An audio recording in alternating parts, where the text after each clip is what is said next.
नमस्कार, मैं हूं अंकुर और आप देख रहे हैं सत्यहिंदी.com। एक नजर डालते हैं अब तक की सुर्खियों पर। यूक्रेन के दूसरे सबसे बड़े शहर खार्किव में यूक्रेन और रूस के सैनिकों के बीच चल रहे युद्ध में एक भारतीय छात्र की मौत हो गई। विदेश मंत्रालय ने ट्वीट कर यह जानकारी दी। विदेश मंत्रालय ने इस घटना पर दुख जताया है और कहा कि मंत्रालय पीड़ित परिवार के संपर्क में है। छात्र की मौत उस धमाके में हुई जब रूसी सैनिकों ने एक सरकारी इमारत को उड़ा दिया। ये छात्र कर्नाटक के हावेड़ी का रहने वाला था। विदेश मंत्रालय के प्रवक्ता अरिंदम बागची ने ट्वीट कर कहा कि भारत के विदेश सचिव ने रूस और यूक्रेन के राजदूत को बुलाया है और उनके सामने अपनी मांग को फिर से रखा है। खार्किव और यूक्रेन के दूसरे शहरों में फंसे भारतीयों को तुरंत वहां से सुरक्षित निकाला जाए। बागची ने बताया कि रूस और यूक्रेन में भारत के राजदूत भी इसी काम में जुटे हुए हैं। यूक्रेन में भारतीय छात्र की मौत पर कांग्रेस के पूर्व अध्यक्ष राहुल गांधी ने कहा कि यूक्रेन में एक भारतीय छात्र की दुखद मौत की खबर मिली। शोक की इस घड़ी में मेरी गहरी संवेदना उनके परिवार और दोस्तों के साथ है। मैं एक बार फिर दोहरा दूं कि यूक्रेन में फंसे भारतीयों को सुरक्षित तौर पर निकालने के लिए सरकार के पास कोई स्ट्रैटेजिक प्लान होना चाहिए। इस वक्त एक एक मिनट कीमती है। एक और युद्ध क्षेत्र यूक्रेन में भारतीय छात्र फंसे हुए हैं। एक छात्र की मौत की खबर की पुष्टि हो चुकी है। इस बीच संसदीय कार्य मंत्री और बीजेपी नेता प्रहलाद जोशी ने कहा कि विदेश में मेडिकल की पढ़ाई करने वाले 90% छात्र भारत में क्वालिफाइंग परीक्षा में फेल हो जाते हैं। हालांकि इसके साथ ही उन्होंने ये भी कहा कि ये वक्त इस बात पर बहस करने का नहीं है कि भारत से छात्र यूक्रेन मेडिकल की पढ़ाई करने क्यों जाते हैं। उन्होंने कहा कि भारत की ओर से छात्रों को निकालने की कोशिश जारी है। कीव के दूतावास में अतिरिक्त कर्मचारी तैनात किए गए हैं। साथ ही उन्होंने ये भी कहा कि कीव और खार्किव में भारतीय छात्र छात्राओं के सामने खाने पीने की दिक्कतें आ रही हैं। छात्रों के साथ दुर्व्यवहार होने पर उन्होंने कहा कि इसके वीडियो आए हैं, लेकिन पुष्टि अभी नहीं हो सकी है। यूक्रेन में भारतीय छात्र की जान जाने की खबर के बाद कांग्रेस ने पीएम मोदी पर हमला बोला। कांग्रेस के सांसद और लोकसभा में विपक्ष के नेता अधीर रंजन चौधरी ने भारतीय छात्र की मौत पर दुख व्यक्त किया। साथ ही कहा कि पीएम मोदी चुनाव के बजाय यूक्रेन से भारतीय छात्रों को निकालने पर ध्यान केंद्रित करें। अधीर रंजन चौधरी ने ट्वीट कर कहा, यूक्रेन में भारतीय छात्र की दिल दहला देने वाली मौत की घटना से स्तब्ध और व्यथित हूँ। नरेंद्र मोदी जी को चुनाव के बजाय युद्धग्रस्त यूक्रेन में भारतीय छात्रों को निकालने पर ध्यान केंद्रित करना चाहिए। उन्होंने कहा कि यूक्रेन की स्थिति बद से बदतर हो रही है। पूरा देश भारत के असहाय छात्रों के साथ खड़ा है। ईश्वर उनकी रक्षा करे। यूक्रेन के राष्ट्रपति वोलोदिमीर ज़ेलेंस्की ने मंगलवार को यूरोपीय संसद के एक आपातकालीन सत्र को वीडियो लिंक के माध्यम से संबोधित करते हुए यूरोपीय यूनियन से कहा कि वो ये साबित करें कि वो उनके साथ हैं। ज़ेलेंस्की ने कहा कि साबित कीजिए कि आप यूक्रेन को पीछे नहीं छोड़ेंगे। साबित कीजिए कि आप सच्चे यूरोपियंस हैं। तभी जीवन मृत्यु पर विजय प्राप्त करेगा और प्रकाश अंधकार पर। उन्होंने कहा कि यूरोपीय संघ हमारे साथ बहुत मजबूत होगा। इस दौरान यूरोपीय संसद में सदस्यों ने खड़े होकर ज़ेलेंस्की के लिए तालियां बजाईं। कई सदस्यों ने यूक्रेन के झंडे वाली टी शर्ट भी पहन रखी थी। रूस के विदेश मंत्री सर्गेई लावरोव ने स्विट्जरलैंड में संयुक्त राष्ट्र की निरस्त्रीकरण की बैठक में कहा कि यूक्रेन परमाणु हथियार हासिल करने की कोशिश कर रहा है, जो कि एक वास्तविक खतरा है और इसके जवाब में रूस की प्रतिक्रिया जरूरी है। समाचार एजेंसी रॉयटर्स के मुताबिक उन्होंने कहा कि यूक्रेन के पास अभी भी सोवियत न्यूक्लियर टेक्नोलॉजी है, लिहाजा रूस को इस खतरे का सफलतापूर्वक जवाब देना होगा। रूस के विदेश मंत्री का यह भाषण बहुत ही कम भीड़ के सामने हुआ, क्योंकि फ्रांस और ब्रिटेन सहित कई राजनयिकों ने रूस के हमले का विरोध करने के लिए वॉकआउट कर दिया। वहीं इसी बैठक में यूक्रेन के विदेश मंत्री दिमित्री कुलेबा ने कहा कि रूस उनके देश में अंधाधुंध गोलीबारी कर युद्ध अपराध को अंजाम दे रहा है। पश्चिमी देशों की रूस पर आर्थिक नाकेबंदी का असर दिखने लगा है। रूसी मुद्रा रूबल लगातार गिर रही है। रूस के बैंकों की गतिविधियां धीरे धीरे ठप हो रही हैं। विश्व की तमाम बड़ी कंपनियां रूस से व्यापार बंद कर रही हैं। मंगलवार को विश्व की तमाम बड़ी कंपनियों ने रूस खेमे से बाहर निकलने के लिए संकेत दिए।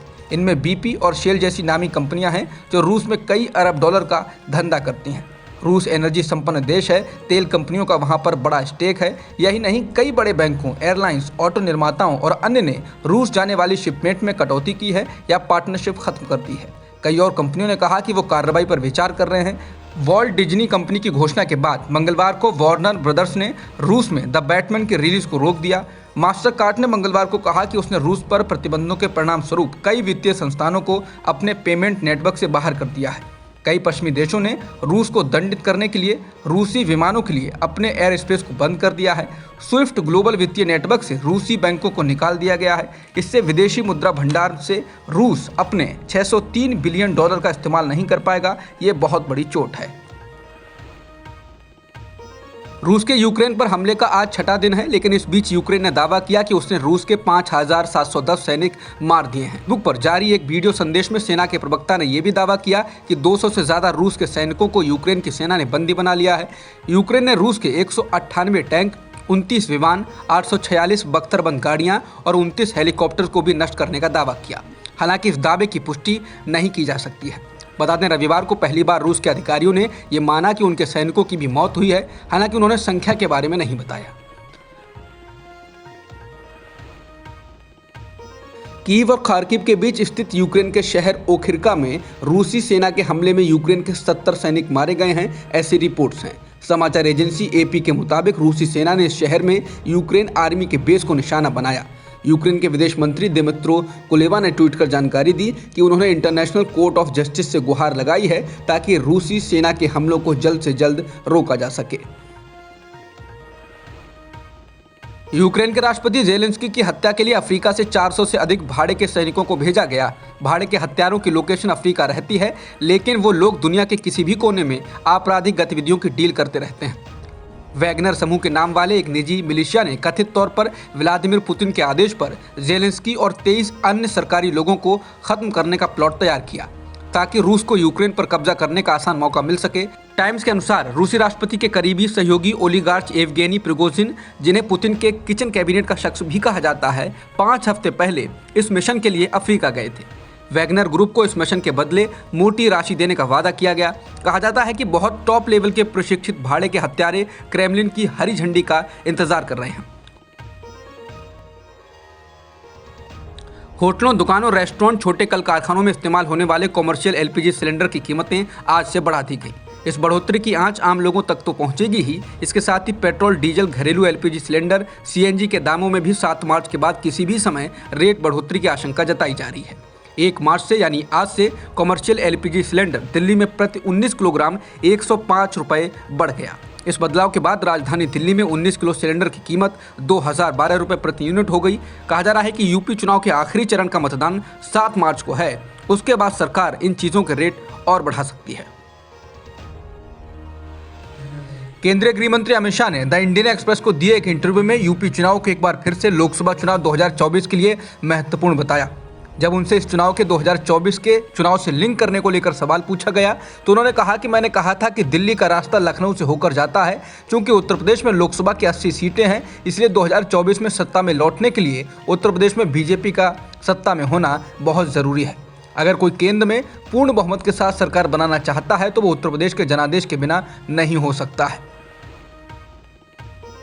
द इंडियन एक्सप्रेस को दिए इंटरव्यू में अमित शाह से जब सवाल पूछा गया कि कुछ विधायक सरकार और कार्यकर्ताओं के बीच की खाई की बात करते हैं तो उन्होंने कहा, यह बिल्कुल स्वाभाविक है। हमारी पार्टी अलोकतांत्रिक नहीं है और हमें अभिव्यक्ति की आज़ादी है, लेकिन हमारी पार्टी अनुशासित पार्टी भी है। चुनाव शुरू होते ही सब अनुशासन के दायरे में आ गए हैं। वहीं पार्टी संगठन और सरकार के बीच डिस्कनेक्ट होने को लेकर जब सवाल पूछा गया तो उन्होंने कहा, ये सब भ्रम है। हालांकि उन्होंने ये भी कहा कि अगर कोई छोटी सी दिक्कत है तो हम बैठकर उसको सुलझा लेंगे। इंटरव्यू के दौरान अमित शाह से जब जाति जनगणना को लेकर सवाल पूछा गया कि केंद्र राज्य में इसको लेकर तनाव है तो उन्होंने कहा कि जाति के आधार पर अब तक कोई जनगणना नहीं हुई है। इतने सारे जाति समूह हैं, आप एक व्यक्ति की जाति कैसे निर्धारित करते हैं? क्या निर्णय लेने का कोई तरीका है? लगभग 80,000 जाति समूह हैं जिनके बारे में हम ज़्यादा नहीं जानते हैं। हम जनगणना कैसे कर सकते हैं? उदाहरण के लिए पुरुषोत्तम रूपाला पटेल हैं, लेकिन वो ऐसा नहीं लिखते हैं। उनका नाम उनके गाँव से जुड़ा हुआ है। बादल, ढींसा, ये सभी नाम उनके गांव से आते हैं। कौन प्रमाणित करेगा कि कौन किस जाति का है? हर कोई कुछ ना कुछ दावा करेगा। जब उनसे पूछा गया कि क्या कोई रास्ता है तो उन्होंने कहा कि कोई तरीका निकालना होगा। इंटरव्यू के दौरान जब अमित शाह से पूछा गया कि कुछ लोग योगी आदित्यनाथ को भविष्य के प्रधानमंत्री के पद के उम्मीदवार के रूप में देखते हैं तो इस पर अमित शाह ने कहा कि स्वाभाविक रूप से इतने सालों के बाद उनके अधीन इतना काम हुआ है। यूपी को 30 मेडिकल कॉलेज मिले। हम ये देखेंगे कि हर जिले में एक है। राज्य में 2 एम्स हैं, जबकि जापानी इंसेफेलाइटिस के लिए एक शोध केंद्र भी बनाया गया है। भाजपा सरकार ने 10 नए विश्वविद्यालय बनाए, 77 नए कॉलेज खोले। हमारी सरकार ने पूरे उत्तर प्रदेश में 1.4 लाख कॉलेजों का पुनर्निर्माण और पुनर्विकास भी किया। बता दें, इसको लेकर काफ़ी अटकलें लगती रही हैं कि योगी आदित्यनाथ की पीएम बनने की महत्वाकांक्षा के कारण बीजेपी में भीतरी तौर पर मतभेद है। चुनाव से पहले पार्टी के शीर्ष संगठन और योगी के बीच मतभेदों की खबरें भी आई थी, जो अभी भी जारी हैं। अब तक की खबरों में इतना ही। बाकी खबरों के लिए बने रहिए सत्यहिंदी.com के साथ। सत्य हिंदी का ऐप डाउनलोड करें गूगल प्ले स्टोर पर।